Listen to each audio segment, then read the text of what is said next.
Hello. হ্যাঁ ma'am, শুনছি ma'am. হ্যাঁ। ম্যাম, আসলে বিষয়টা হলো আমার ওয়াইফের মানে একটু তার সম্বন্ধে বলতে চাচ্ছিলাম আগে, কিন্তু বিষয়টা হলো তার যে মানে একটু জ্ঞানের একটু ঘাটতি আছে, বুঝছেন? ওই জিনিসটা তার ফ্যামিলির থেকে বা তার ইয়ার থেকে এটাকে তারা এটা মানতে চায় না আর কি। যে কিছু মানে অনেক কিছু বিষয় তারা আমার উপরে চাপায় দেয় আর কি। মনে করেন যে আমার দুইটা ছেলে মেয়ে আছে। আমার ছেলেটার বয়স 8.5 বছর আর মেয়েটার বয়স 5 বছর। কিন্তু দুঃখের বিষয় ম্যাম, আমার যে মেয়েটা আছে সে আমাকে এখন একটা আব্বুটা দিতে পারেনি। মানে আমাদের সাথে এমন ইয়ে করতেছে কি, তাদের মেয়েটার যে একটু জ্ঞানের ঘাটতি আছে ওইটা তারা মানতে চায় না বা মানে না। দেখা যায় মানে সামান্য ওয়াইফের যে জ্ঞানের ঘাটতি আছে সেটা তার পরিবার মানতে চায় না, ওয়াইফের পরিবার না। মানতে চায় না। জি জি জি। বিয়েটা উল্টো কত আমাকেই দোষ দেয়। আচ্ছা, বিয়েটা কত দিনের? 15 সালে করছি। 15 সালে, মানে 7 বছর, তাই তো? হ্যাঁ, না আরো বেশি তো। 9 বছর, 9 বছর হয়ে 9 গেছে। বছর, জি। হ্যাঁ। কিন্তু ও খালি শুধু বাপের থাকতে হবে, খালি বাপের থাকতে হবে। যে বাপের গেলে ওখানে আমার বাসায় আসতে চায় না। বাপের বাড়ি যখন যাবে ওখানে আমার বাসায় আসতে চায় না। বিয়েটা কি পারিবারিক ভাবে হয়েছে? হ্যাঁ, পারিবারিক ভাবে হয়েছে। আমাদের তো অবস্থা একটু কম আর কি, তাদের বাড়ি আছে, আমরা আর কি ভাড়া থাকি। আচ্ছা। ওইভাবেই এটা হয়েছিল। মানে কিন্তু ওদের তাদের অর্থনৈতিক অবস্থা একটু উন্নত মানের, হ্যাঁ তাই তো? জি তো সেটা তো সেরকম তো থাকতেই পারে, দুজনেই তো একই রকম পরিবার থেকে আসবো না আমরা। কিন্তু ব্যাপারটা হচ্ছে যে জ্ঞানের ঘাটতি কম মানে কি, মানে ও বোঝে কম, স্ত্রী কি জি বুঝতে? জি, জি। আচ্ছা। আপনি একটা কোনো কিছু বলবেন, সে সেটাকে সে ওই এই, ফিরিয়ে দিতে পারবে না, রিপিট করতে পারবে না। আচ্ছা, ও কি মানসিক মানসিক বয়সটা একটু কম নাকি, আমি ঠিক না বুঝলাম না না। না, বয়স মোটামুটি তা না না, 35 পার মানসিক হয়ে গেছে। মানসিক বয়সের কথা বলছি, শরীরের মানে ফিজিক্যাল এজ না। হ্যাঁ মানসিক ওটা বয়সটা ওর যে বয়সে ও আছে সেই তুলনায় কি বোঝ কম বুঝতে হ্যাঁ পারে মনে হ্যাঁ হয়? হ্যাঁ, কম বুঝতে পারে।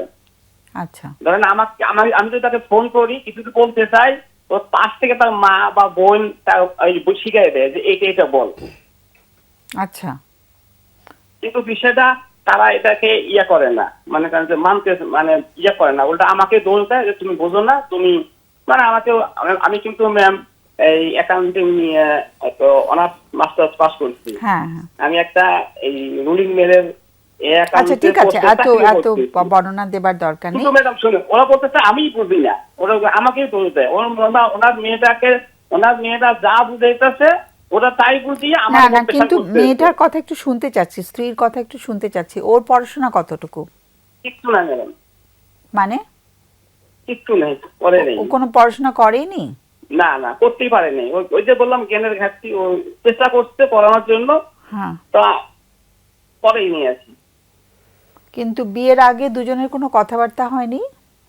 না, ওরা বলতে কয় না, এই পর্যন্ত করছে, করতে কথা বলতে হবে না, সমস্যা নাই, সংসারে বড় মেয়ে, কাজ টাজ সব করতে পারে। আমি যাক সমস্যা নেই, আমিও তো সংসারে বড় ছেলে। না, কিন্তু কোনোই কথা বলার সুযোগ হয়নি বিয়ের আগে? না না না, তো ওই এখন কি মনে দেখতে হচ্ছে শুধু ওর দেখতে মানসিক, গেছিলাম। ওর মানসিক বয়সটা, ওর যে শারীরিক যে বয়সটা, যে বয়সেও এখন আছে সেই তুলনায় কি মানসিক বয়সটা কম? জি জি, মানে এটা কোথায়? তো আমি বুঝি, কিন্তু তারা তো বাপ মা তো বোঝে না, তার বাপ মা বা তার ফ্যামিলি এটা কেউ মানেই না, এটাকে তার অ্যাকসেপ্টই না করে না। না, বোঝে না আর মানে না দুটো কিন্তু আলাদা জিনিস। তারা বোঝে কিন্তু মানতে চায় না, এরকম হ্যাঁ হতে হ্যাঁ পারে? হ্যাঁ হ্যাঁ, মানতে চায় না। আচ্ছা। কিন্তু কথাবার্তা সে যখন যাই না, কথা বলে সেটার মধ্যে অনেক সময় ঠিক বুদ্ধির পরিচয় পাওয়া যায় না, এরকম? একটু কথা বললেই বোঝা যায়। ওর সাথে যদি কথা বলতে পারতেন বা করতে পার, যে যে কথা বলুক তো বুঝবে যে কথার ভেতরে ইয়ে আছে, ওই ভারসাম্যটা নাই আর কি। দেখা যায় আচ্ছা। আমি একটা সামান্য কিছু বলছি, সেটাকে সে অন্যভাবে তার বাপ মা কাছে বলছে, তারা আবার আমাকে প্রেশার দিতেছে। কিন্তু তারা এটা নিয়ে খেয়াল করে না যে আমার মেয়েটার জ্ঞানের যে ঘাটতি, জ্ঞানের যে বিষয়টা, আমার মেয়েটা যে কি বললো। এখন একটা আপনি জিনিস, একটা হচ্ছে জ্ঞান আর একটা হচ্ছে বুদ্ধির, মানে হ্যাঁ, মানসিক মানসিক দুটোই। বুদ্ধি, কোনটার কথা বলছি আমরা? দুটাই ম্যাম, দুটাই দুটাই। দেখা যায় আমি তার সাথে সামান্য কিছু একটা কথা বলছি, সেটাকে ওই ওখানে গিয়ে মানে উল্টা হয়ে বলছে, বলে একটা তারা আমারও প্রেশার দিচ্ছে। আসলে তো এখন মানে বোঝা যাচ্ছে না যে জ্ঞান জ্ঞান কম, বুদ্ধি কম, দুটাই কম। দুটাই কম ম্যাম, দুটাই আচ্ছা, কম। ওকে, ও কোথায় এখন? আপনি বলে যদি খুচরো যদি 500 টাকা দেন, 10 টাকা 20 টাকা 5 টাকা, ও একখানে মিলেতে 500 টাকা মিলে তো আর সময় লাগবে, অনেকক্ষণ সময় লাগবে। আচ্ছা, ও কাউন্ট করতে অসুবিধা হয়। আচ্ছা, আর ছেলে মেয়ে কতজন? 2 জন।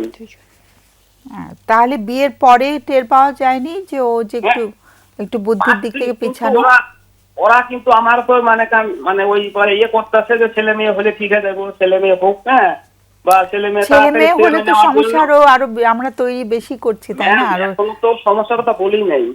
আমার যে মেয়েটা ম্যাম এখন 5 বছর, সে আমাকে একটা যে আব্বু ডাক দিবে সেটা সে দিতে পারে নাই এখনো। আমি তাদের থেকে মোটামুটি ধরেন যে এই 5-6 কিলো দূরে থাকি, একটু কাছাকাছি দূরে থাকি, কিন্তু তারা আমার মেয়েটা এখন কিন্তু তারা একটা আব্বু ডাক দেবে সেটা সে পারে নাই। মানে কি তারা আব্বু আমাকে ডাকতে চিনাইও পারে দেয়। না? কেউ কি মুখ ফুটে কথা বলতে পারছে না, না কি হচ্ছে? হ্যাঁ, সবই বলে, আমাকে চিনে দেয় না, আমি যে তার বাবা লাগি সেটা তারা ইয়ে করে না, এটাকে পরিচয় দেয় না। মানে কি ও কি বাবার বাসাতেই থাকে সব সময়? হ্যাঁ, সবসময় বাবার বাসায় থাকে। আমার বাসায় থেকে চলে গেছে ওই যে করোনার সময় থেকে চলে গেছে আর কি। করোনা যখন ও আমার ওয়াইফ যখন 5 মাসের প্রেগনেন্ট, ওই সময় চলে গেছে আর বাবার আসেনি? বাড়িতে। এখন পর্যন্ত এই সে ওখানে থাকতেছে। তারপর কি আসা যাওয়া করে ওদের সঙ্গে দেখা হয়? ম্যাম, বাসায় গেলে খুব খারাপ ব্যবহার করে। ও, আরো আরো মানে ওরা মানে পছন্দ করছে না যে জামাই যাক হ্যাঁ, ওখানে?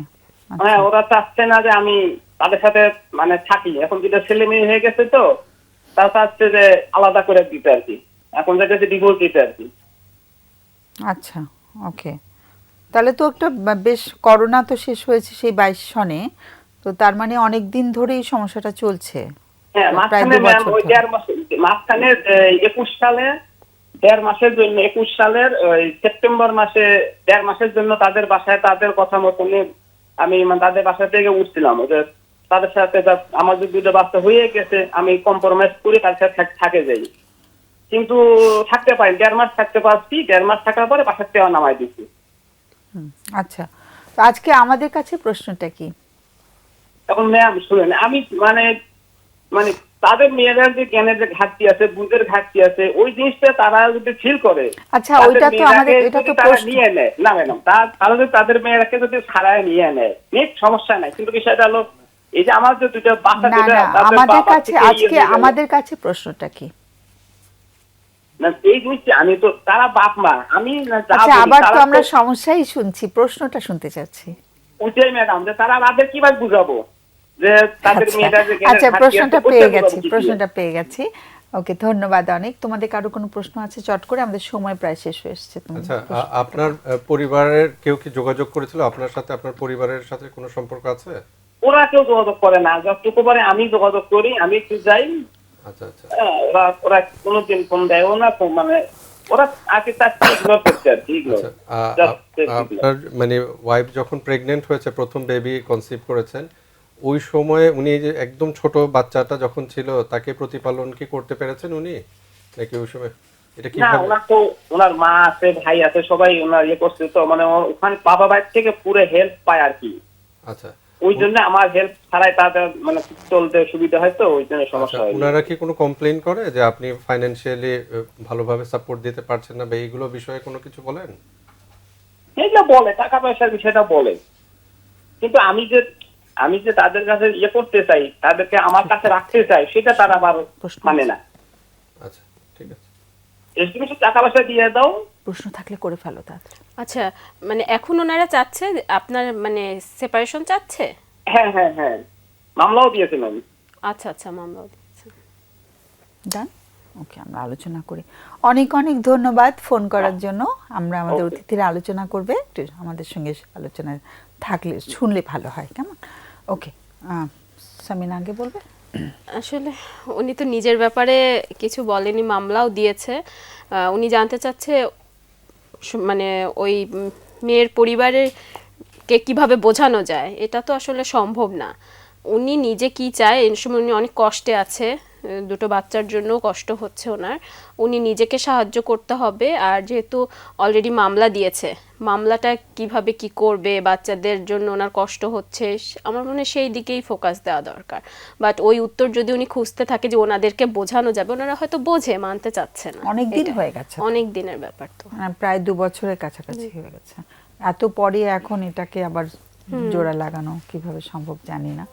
এবং ওনারা কেন চাচ্ছেন আসলে এই জায়গাটা ক্লিয়ার হয়নি হঠাৎ করেই, এই যে 8 বছরের বাচ্চা আছে বা এতদিন পরে গিয়ে, কারণ ওনার ওয়াইফের যে কিছু বুদ্ধিগত লিমিটেশন হয়তো রয়েছে, হ্যাঁ এটা তো প্রথম থেকেই।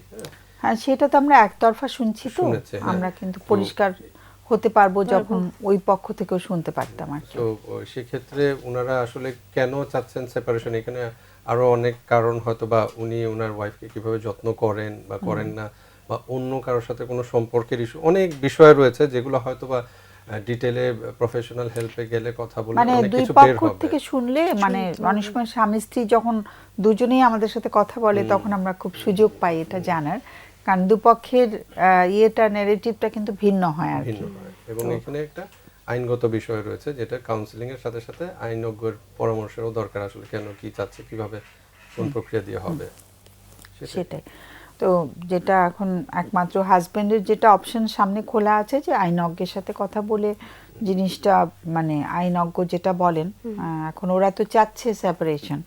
একটা হচ্ছে উনি যদি খুব সাফারিং ফিল করে বা উনি কষ্ট, বাচ্চাদের জন্য কষ্ট পায়, ওনার বারে বারেই বলছিলেন যে আমার একটা সন্তান বাবা ডাক্তার শুনে নেই, এটা ওনার একটা আপত্তি থাকতে পারে। সেই ক্ষেত্রে ওনার নিজের মানে নিজেকে আর একটু হিল করার জন্য, নিজের সেলফ কেয়ারের জন্য একটা সাপোর্ট বা প্রফেশনাল হেল্প নিতে পারে। উনি হয়তো আরো ডিটেইল কথা বললে অনেক কিছু বের হয়ে আসবে, সেটাতে উনিও নিজে রিলেট করতে পারবেন আসলে কেন রিয়েলিটিটা সেখানে কি। তারও কোনো অবদান হ্যাঁ। নিজের অজান্তে হচ্ছে কি হয়েছে অন্য ওয়েতে আবার যোগাযোগ করে রিপেয়ারিং করা যায় কিনা এই জায়গাটা হয়তো না, কিন্তু aware যেটা হতে সেটা তো রিপেয়ারের তো আরো পরে। আমি বলছি যে অনেক সময় হয় না যে আমরা কারোর সাথে আলোচনা করলে তখন আমিও যে এখানে কোনো ভূমিকা রেখেছি, আমার কোনো বিহেভিয়ার থেকেও এটা হয়ে থাকতে পারে, Yes. তখন এটা সামনে চলে আসলে তখন আমরা নিজের দায়িত্ব নিতে Realization. শিখি আর কি, তাই না? এখানে আমারও কিছু রেসপন্সিবিলিটি হয়তো বা থাকলেও থাকতে পারে আর কি, সেই জায়গাটা